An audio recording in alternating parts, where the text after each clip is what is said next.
can see, I'm kind of going through. I had some things that I deleted that didn't delete. So I may click on the wrong one from time to time. But maybe it's this one. Yeah. All right, that's one. That's one error. We'll get to that in a second. All right, where did I want to start? Let's go to agility. No. Okay. The first part, I got to start by saying this. I think you guys do it the best, and here's why. Having played and then coached, it's like two separate worlds. You guys play, and then you coach, and then you play. Like, that changes you. Like, you now understand when your coach tells you, hey, look, this is what we got to fix. And you've been telling your player, this is what we got to fix. You're more receptive to changing that technique. And I think, I don't know how we would do it in America, just the way our kind of everything's set up, but I think it would do us a lot of good to make our own players coach at some form. And you guys already do it.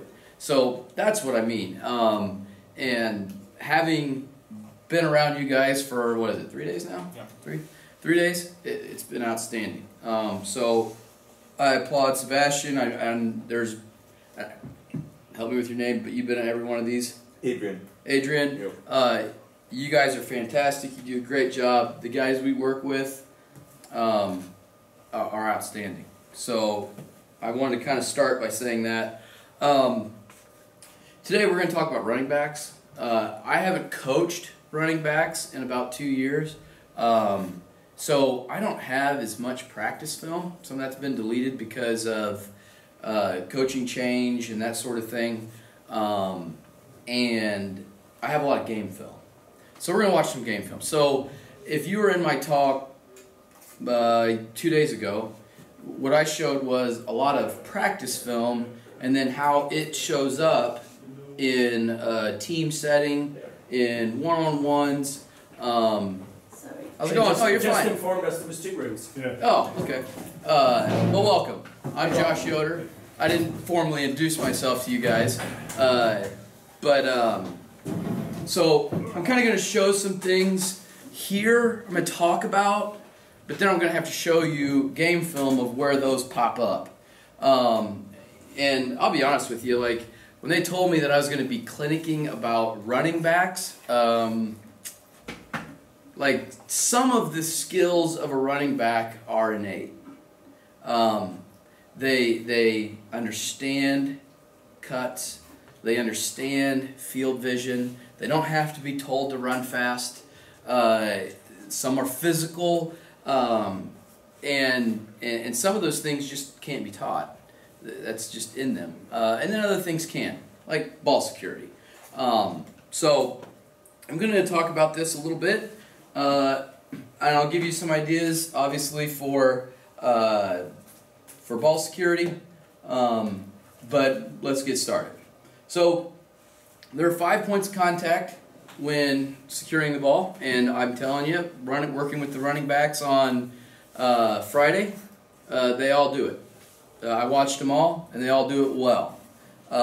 So I don't know that I need to hammer out real hard on the grip, the palm, the forearm, the chest, and the squeeze. That all seems to be there. Those are the major 5 points. The drills that we do for ball security is handoffs, okay? And in those handoffs, we call that mesh. Do you guys call it mesh? Mm-hmm. Okay, so we call that mesh, and that's where it can be with a coach, it can be with the quarterbacks, and we mesh our runs. And the number one thing that I have our running backs do is get buckle to ball. So wherever the ball is at, they need to square themselves on it. That doesn't mean they have to stare at the ball. But wherever the quarterback is presenting that ball, They need to be square, and their belt buckle needs to be pointing right at it. Okay. So you have your running backs adjust to the ball from the quarterback, or the quarterback to adjust to running backs? Or is it the duality in it? It's duality and play. Yeah. So if we're running outside zone, and our running back's over here, he's gonna get his shoulders turned a little bit more and gonna run in this direction. If it's inside zone, he's gonna get square and get vertical. So he's gonna square himself on that ball, and you'll see here where that happens. And usually that'll happen anywhere from the chest here down to your belt buckle, somewhere in there. The guy that I'm going to show you, I've seen him run through the line of scrimmage with the ball on his hip. I've seen it on the other hip. I've seen him do one of these, okay, as he's going through. So it's my point is I like to show where we're not good, so that you understand why we coach some of those things, and then you can see in the film a little bit, I'm using the mouse, about how we kind of get it done. So there's the 5 points of contact. I'm telling you, everybody that I put through a couple of drills look just like this. And do you mind just taking? Oh, my bad. Awesome, thanks. Yeah. So obviously up against the chest, he's got the palm. He's got the fingertips with the eagle claw. He's got his bicep up against it. I call that squeeze. Okay, you don't want your elbow out so the ball can be seen. You want to squeeze that up in there and take that away. This is the guy that we're going to be watching a lot of film on. Okay, and you can see his ball security here. The only thing I kind of have an issue with is I'd rather see the ball a little bit more like that. But he's a running back now at Iowa. His name is Tokes Akinrabade. He is an American, but his parents moved over before he was even born. But great kid, awesome kid, hard worker, strong beyond his years. So here is an example of some of the mesh that our current running back coach does with his backs. So you can kind of see what they're doing here. Did he yell for me? No. Sorry, that's almost like a... I thought I heard my name. Anyway, okay. So you can kind of see where they're meshing up. Right there on the belt buckle. And then in here, don't worry about how the play ends and that sort of thing. I'm going to show you guys, if I can, the end zone copies of these, so you guys can kind of see where this ball hits.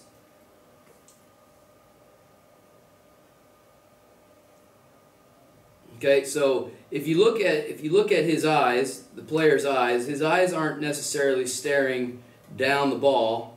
Okay, it's been through a lot of mesh.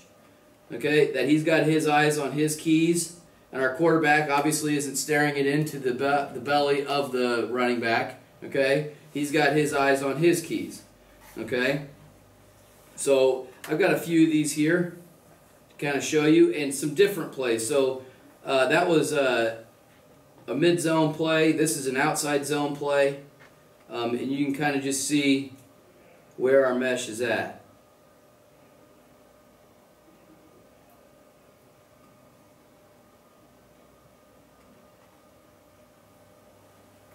Let me back it up. Yeah, this is a little harder to see, but you can see it hits right in the belly. It's an outside zone play. And this is our backup running back. You can see where he meshes up right there. So those are just a few of the things that we try to work on for ball security. And mesh is a big part of that. And keeping it high and tight as they're running through traffic, covering up as they're getting into traffic, double wrapping it. I never suggest changing hands in traffic or in the tackles, in between the tackles. Changing hands, I only suggest if you're outside the hashes. And if you do it, this is my opinion, it's not something that is set in stone somewhere in America that says you have to do it this way, but always use the same hand. So if you're a dominant right hand carrier, some guys just are. They feel comfortable with it there. Okay? Always exchange it with your left hand on the bottom. Don't exchange this way. Okay? So if I'm right-handed and I'm going to my left and I'm outside the hash and I need to change hands, leave the left hand always on the bottom, and then the left hand carries. Okay? And if I'm going right, I don't need to ever switch it back to my right since I'm going right. But if I start with my left hand here, then I would switch it with my right hand on top. So that way it's always the same. And you're not switching this way and then switching that way. Okay? It can be something that ended up causing you a fumble that isn't worth the time. That's something we do. Again, it doesn't have to be that way. Any questions about ball security? I mean, there's more drills. There's more things. You can run it through bags and take bags and slap elbows, and we even have a rope that we'll yank on every once in a while to see how snug they are. So there are a lot of different things for ball security. Is there anything you guys would like to add? I mean, it can be a discussion. It doesn't have to be me being the final authority here. I think one thing we picked up from Ohio State is that they call it the chin. Yeah, chin ball. And it makes it even easier for the kids because they know that the arm is supposed to point towards the chin of your hand. Yep, and the other thing that chinning it will get you there, but wrist above your elbow. Always keep your wrist above your elbow. If the wrist ever drops below your elbow, you're about guaranteed a fumble. So you keep that wrist above your elbow, you'll be in good shape. And so these things I made sure to add into my running back drills when we were doing them on Friday, so that in case anybody that was here would see a little bit of that then, and I'm making sure I've got it, and be able to see it now. So I put on, since I don't have any practice film of this, I put it on the, I went and got some college drills. Okay, this is a jump cut drill. Okay, as you can see, the way I coach this, okay, it's near foot, whoops. Where is that?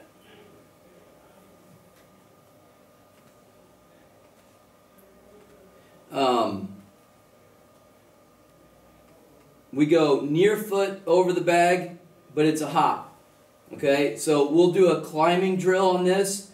He didn't get quite in the bag, but he gets over, and then boom, boom, he's vertical. And then always have a finishing move here. You can be the coach. You can stand there, hold the bag. They do the jump cut, have them accelerate to you, and I always have them throw stiff arms, and you'll see why. Oops, you'll see why here. I have some stuff on breaking tackles, and why this is a big piece as well. But you can kind of see these guys running through it and get an idea. And then I'll show you some film as to where this actually shows up. Okay, let me put the wide on this. So this is a trap play for us. It's a long trap, and sometimes when you have long traps, guys reduce.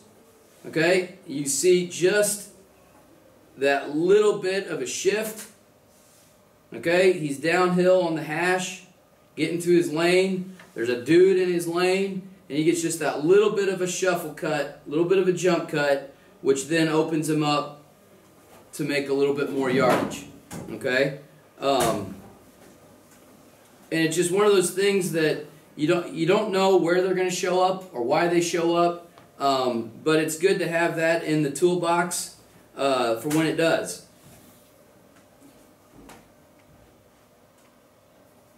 So again, that was our backup running back, and here's our starter. Okay, same play, the exact same play.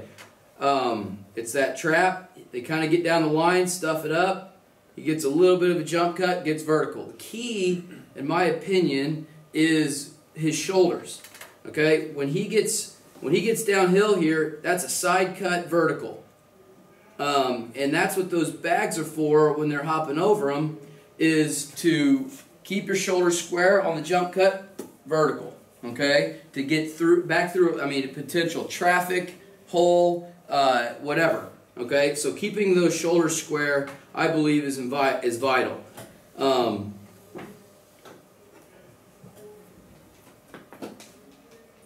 This might be a little better, but you see how you kind of get side there,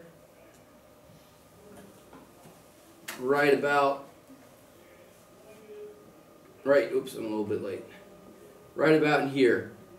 Okay, he squares the guy up, gets a little jump cut there, gets side, and then he gets vertical again.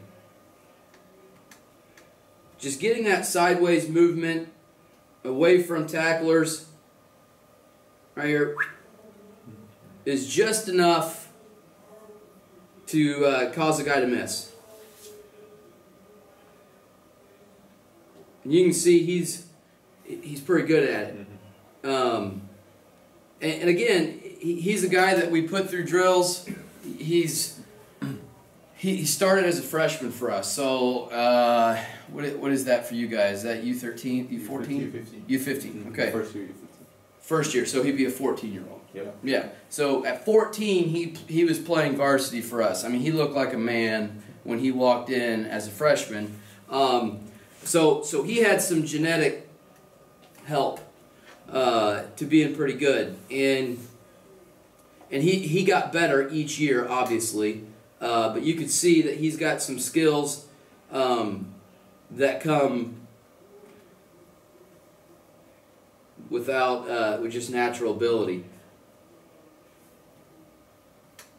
So here's another good one. Pushes it down in there, gets sideways, gets vertical, makes what could have been a 2-yard gain into a 10 to 12-yard gain.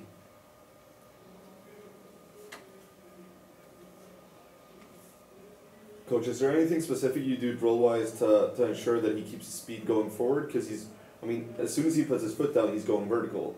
Yeah. A lot of times we'll have players that do that same cut, but they'll drop all their speed as soon as they do that cut, and then they have to regain it. The big piece is after the hop, you've got to get them to accelerate back over that top bag. Is because if they hop and land, pause and go, right, they got to hop, and if we go back to the film of the college guys, watch how fast. See how fast that is? Yep. They're over and back up, exploding over that bag. And that's something I tried to work even with your guys on day one, is getting them through that bag. So yeah, I think that reps of doing that over time is gonna help more than hurt. And you don't know sometimes when it's going to show up, but when it does show up, you hope that the drill that you're giving them is used without thinking. It's been repped so many times, and you can set this drill up a lot of different ways. We set it up once with a bar. Okay, so we have the bag. They're kind of like in an L shape. He runs up into the L, over the bag, and then we had it's like a metal bar, and like an upside down U, if you will. And you had to go under it. And do you guys have anything like that? No, but I'm understanding. So my teaching point when using that, and if you've ever seen that been used, guys go like this and dip their head underneath it, and that's wrong. They got to get their hips down. If you notice, he's not running. Either one of these guys are not running, and your running backs aren't either. Are not running standing straight up. when you're running, you're squatting, getting ready to make that move, set someone up, read. You're low to the ground. You'll run underneath those bars, just running. And so it took me about 6 months of trust me, you won't hit your head. You know, you run like you should, okay, as hard as you can, and you'll dip right underneath that thing. And guys, all of a sudden, weren't running and then going to get under the bar. They were running and going under it. And so that then translates into your drill as to, okay, he gets up there, he cuts, and now his hips are down, and he's shot through a cannon. All his power's there. And he'll run through arm tackles. You know what I mean? So that was always a piece that we tried to add, especially in our zone and that sort of thing, is a jump cuts. We also have a 3-bag drill that we do. I got to it a little bit. I also had to get some college film for this, but this is something we always did a lot with. And Coach, I think you helped me with this one? Yeah. So we did this one a lot, especially for zone. And you can set this up a lot of different ways. So you can set wherever your landmark is for your inside zone. And I'm not here to debate where his eyes should be or where the landmark should be and that sort of thing. But set those bags on those landmarks and let him attack that. And then let the dudes just lay the bags down. Okay? And when they lay the bags down, he's got to find the gap. In this case, if you kind of watch here, there are no gaps. So in his case, he's going to, or this is the next clip. He found a gap, went through it. Boom, right there, right? And this is a local college in Indianapolis, okay, Marion. They won the national championship. So let's talk about that right there. You mess up. And this happened a couple times on Friday. Guys messed up the drill, ran through bags, which is fine. It's going to happen. That happens in real games. You miss a read right here. Missed a read. Okay? So he's going to run through that bag that's leaning down in front of him. How many times you had a running back miss the hole, run into his own dudes? It happens. So in this drill, what I always teach is run through the bag. So make your cut. You thought you saw something. You went for it. You were wrong. Put the shoulder down. Go through it. Even in this, when I had Coach behind, if he comes up and you miss your cut and he's there to tackle you, guess what? That happens. Put the shoulder down, run through it. Again, this drill should be set to landmarks. So we use it for our inside zone. We use it for our outside zone. And it's just seeing those gaps appear and then hitting them. So I've got some... Oops, wrong one. We'll get to it. I got some film of where these kind of show up. So if you look, this is an inside zone play. So in our inside zone, if you will, our 3 bags are going to be this guy, and that guy. Okay? So as he's running into this, okay, his A gap is his initial read, okay? But there he finds the gap. Okay? Where he was going to go gets filled. See it? This backer right here is going to fill this gap. He's left with no choice but to go right into where all the other blockers were. And we end up punching a little bit of hole in there, and he takes care of the rest.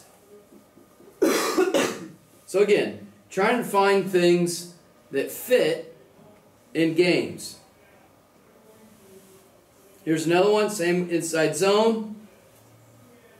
If you watch the middle 3, okay, it doesn't always happen right away, but you can see where the gap is, and he attacks it.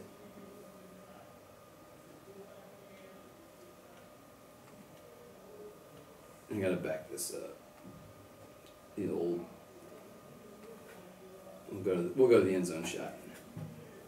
This one's a little easier to read. little bit more green grass to flow into.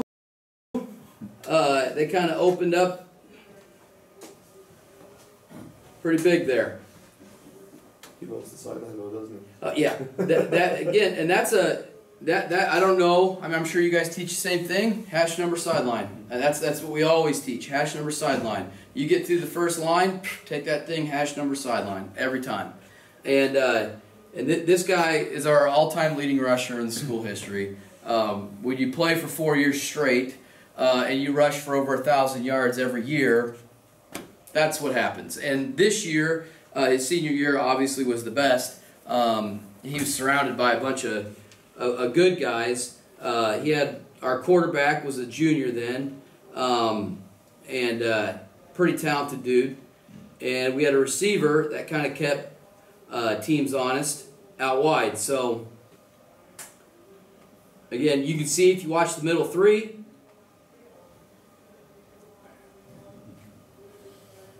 Okay.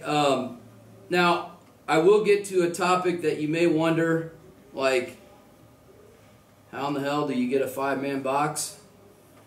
Yeah, because I can tell you at lower levels you'll never get a 5-man box.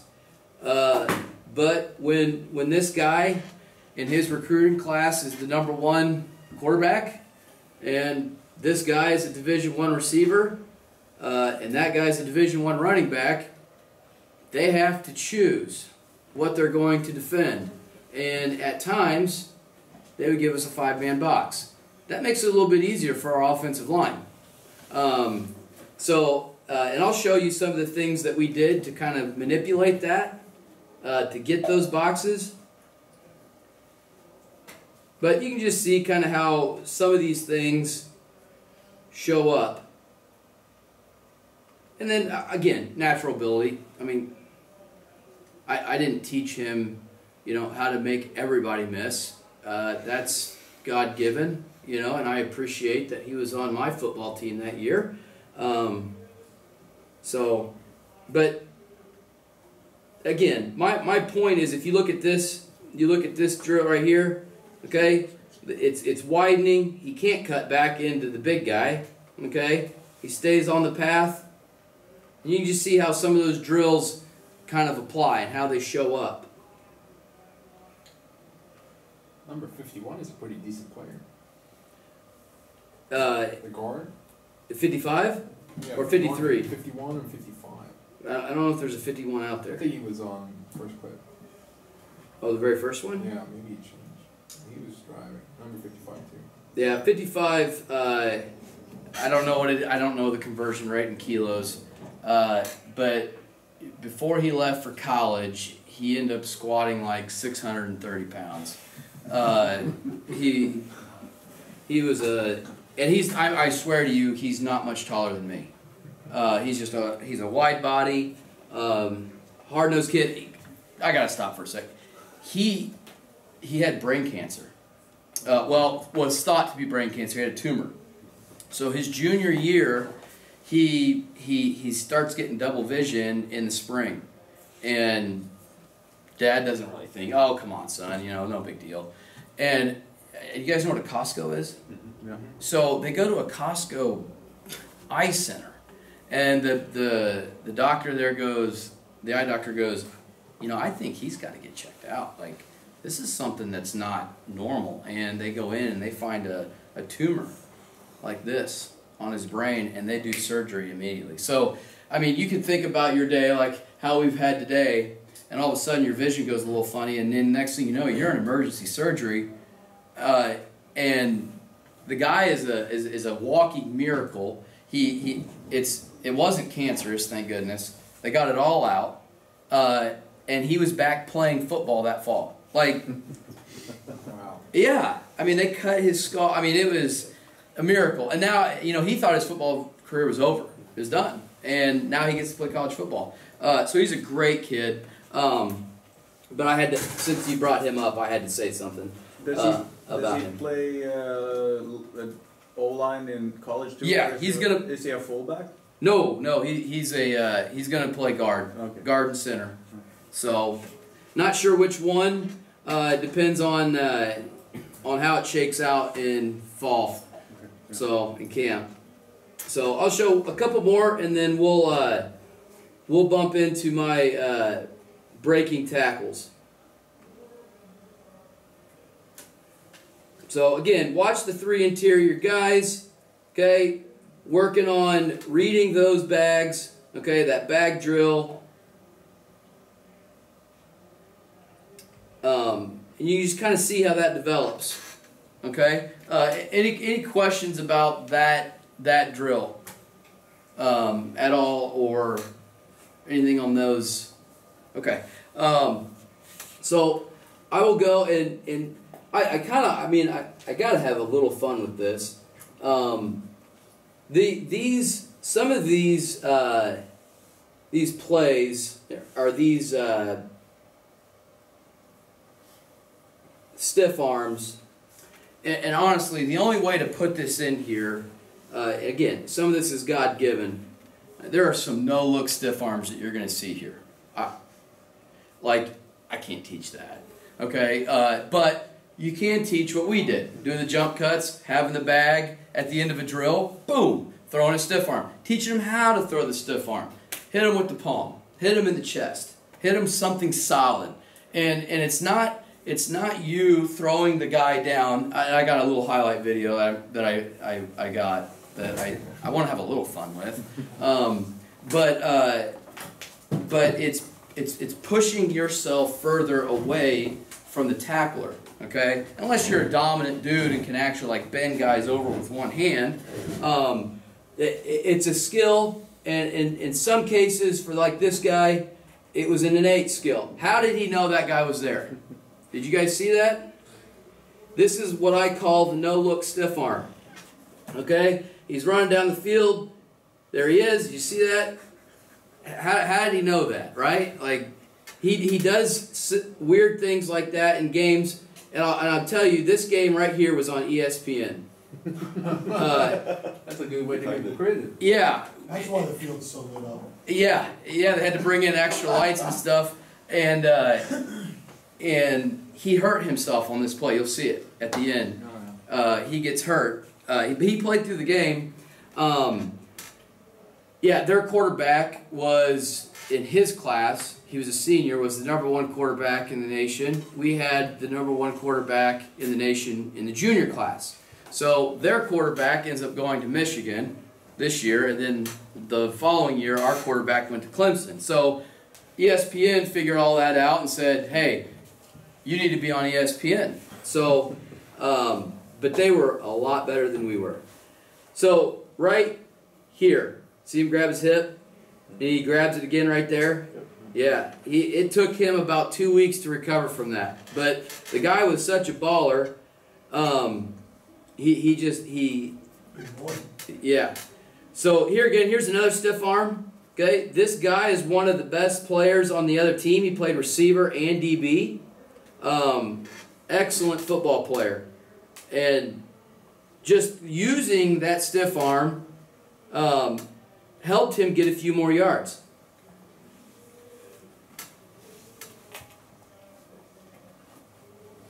And I wouldn't say that our tailback was a big bruising, run you over kind of tailback. Look at that. How do you know he was there? Did you see that? Sometimes, there was times where we turned the film on and we'd watch the game and we're like, how does that happen? I mean, the guy was a freak. You can watch from the end zone here.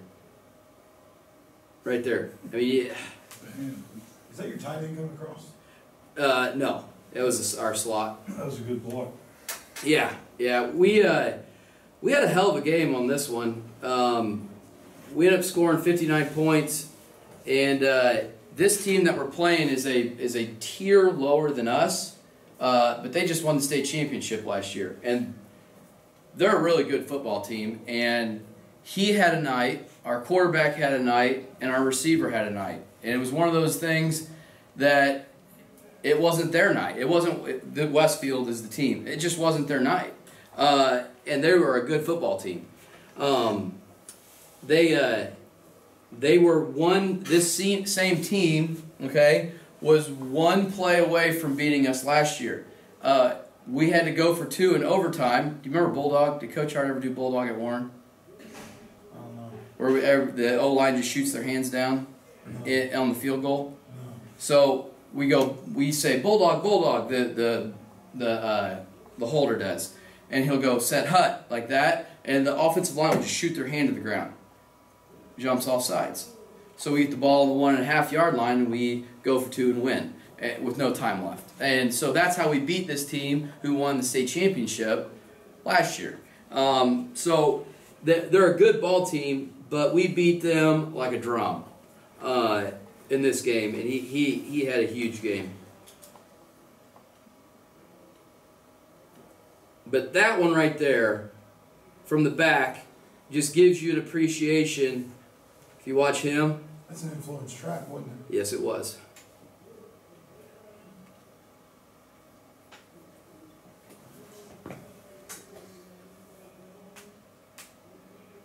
I had to put this one in there. There was no stiff arms. It was just running hard. You know, sometimes breaking tackles is just running hard, moving your legs, moving your feet through contact. Here's one on a linebacker. You know, another one. I mean, they're subtle. He's not, you know, killing anybody, but you can see it's just enough to keep him at bay. It pushes him away just a little bit, and he's off and running. And sometimes that's all it takes. And building that fundamental can be the difference between a 5-yard gain and a 10-yard gain or a touchdown. It can come in many forms. So, okay, when I was talking to John about topics and that sort of thing for running back, we talked about potentially showing some ways to keep this running back in your passing game. So we were a true, 3-by-1, 2-by-2. We had no H. We didn't feel that we had a guy. We didn't have an offensive lineman that we could stick at an H to go shorten his neck on people. We had a better receiver than we did an H, so we said, you know what? We're going to be 3-by-1 and 2-by-2, and that's where we're going to be. And we ended up scoring 41 points a game. But we had good players. I'm not saying that that's the only reason we scored 41 points a game. It's we had good players. So this is what we call our 2-man and 3-man snag. Okay? So obviously our 3-man snag game is on the trip side, and our 2-man snag game is our X and our running back. So if we get too high, we are going to go after this side here. If we get 1 high, we are going to go and take and go after the 3 receiver side. And this ended up being one of our better combinations for getting our receiver the ball because of the influence of our tailback. So in this set, okay, this dude would run right down, this outside linebacker would run right to our running back and open up a slant because he was a good football player. Well, so is this guy. Okay, so if you're going to give me an open window to throw slants, I'll take it. And if this guy falls back, we'll throw it to our Division I tailback versus a corner and live with that. Okay, so here was a couple of our cut-ups of this. So, yeah, our quarterback gets rocked. They sent a pretty good blitz. But you can see this was our read. We get out to our running back. He's off and running.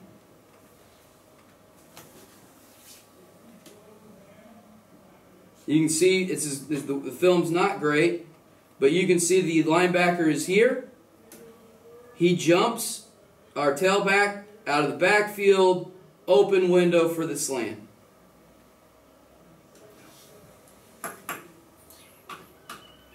works best for us on the goal line.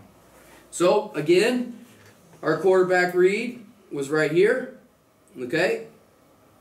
He jumps out on the tailback, hit the slant. So we almost used our running back as a decoy more than the actual primary. You have to put stress on the defense. What's that? You have to put stress on the defense. Oh yeah, absolutely. It was just another way to keep our best players in the game with the ability to influence other teams and get all of our players in a position to get the ball. So, oops.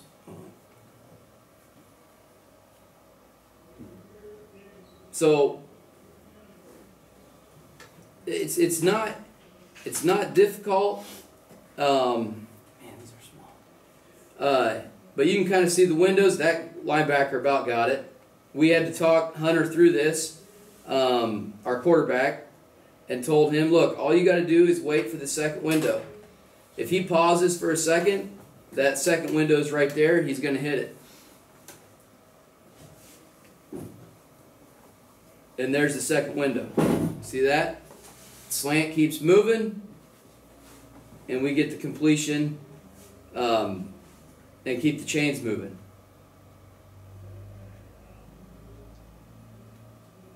You can kind of see we got quite a bit of mileage off of this one play just because of our the influence of that running back. It kept the chains moving for us. It got it. You'll see this one. It got us touchdowns. It's a good added play. You can see this is the same game. They almost quit defending it. We scored 49 points in this game. Yeah, your quarterback's pretty good.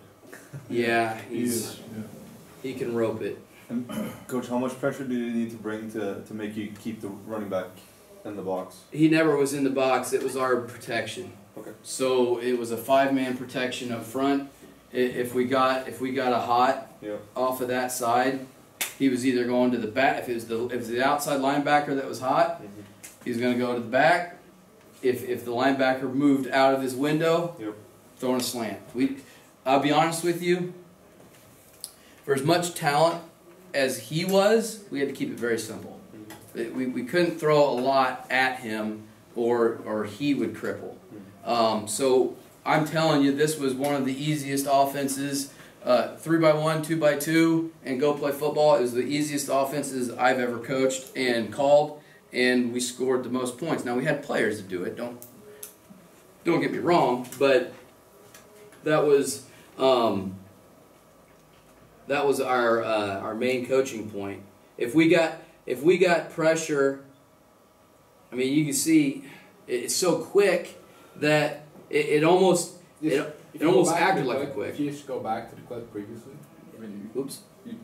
Why did I lose this? I think everything zoomed out. Yeah. How did I get zoomed out? I can barely read in.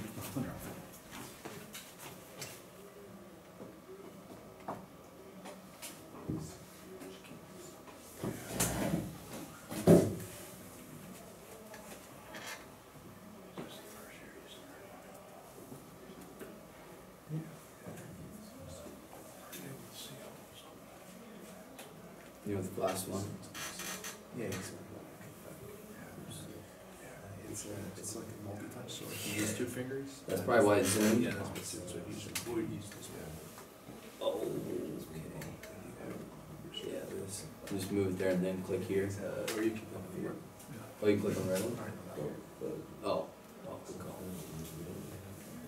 Because I think you actually see that he's blitzing on the last bit that we saw. He was like outside. Yeah.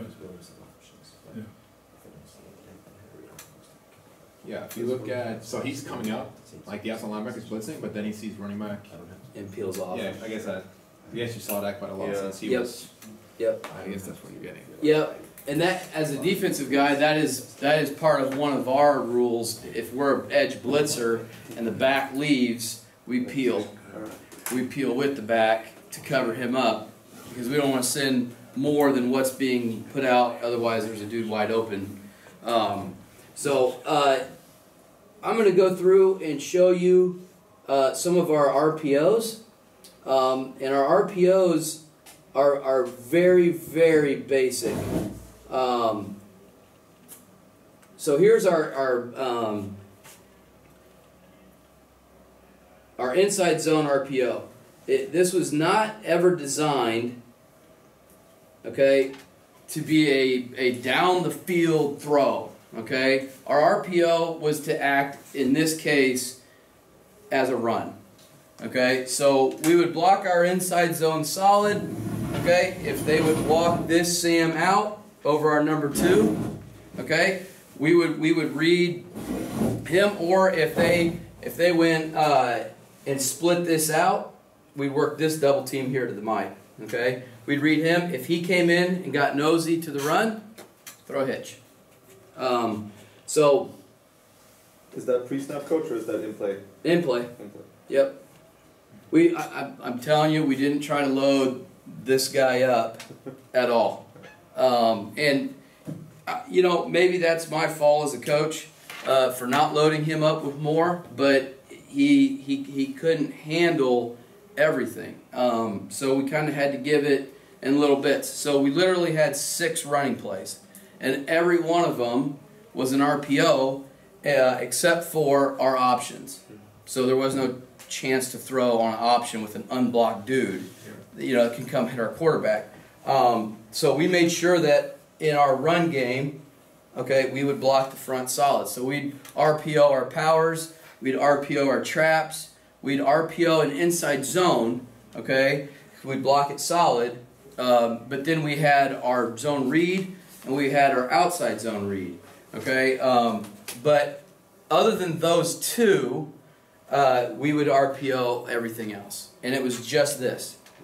We had the ability to change that, but for where he was at in that moment in time, this was the best thing that was going for us. We could have slant bubbled him, but this ended up working out well, and we had a lot of success with it. Which is why our running back had a year that he had. It started making these guys be honest. And so you'll kind of see here, this side, the side that he's opening to, is the side that he's reading. Okay? He obviously can't read that dude. He doesn't have eyes in the back of his head. But that's his read said give, he gave. You know, yeah, it might have been bad out the back door. That's not where he's supposed to go, but it ended up going there. It's not how you coach it. But you can see right there, his read said give, right? He gave. So you're short a guy. We are short a guy. You are exactly correct. We are short a dude. And this game, in this particular game, this guy, they were getting, you can see they played off, they inverted this. This is actually a safety. They rolled down, and in the game, they were exchanging these 2 guys. And on the play previous, this was a tempo run it again, they got it switched on us. Because he was off, and this guy was in, and we were going to go hit that hitch. And they switched it on us last minute, which is a good call by them. The only problem was that guy didn't tackle him.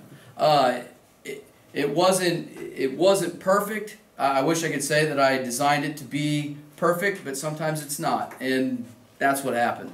But you will run it in that scenario, or is this a deal they just kind of caught you on? They caught us. Okay. They caught us in this. So if you're getting a 41, you're going to do this. Yeah, absolutely. Okay. Yep.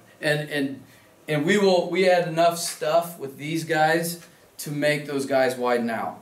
So we would run just a quick game. We would run a hitch with him, and we'd run an out fade option with this. Well, look where this guy's at. Okay, so we would throw outs and all day long until these guys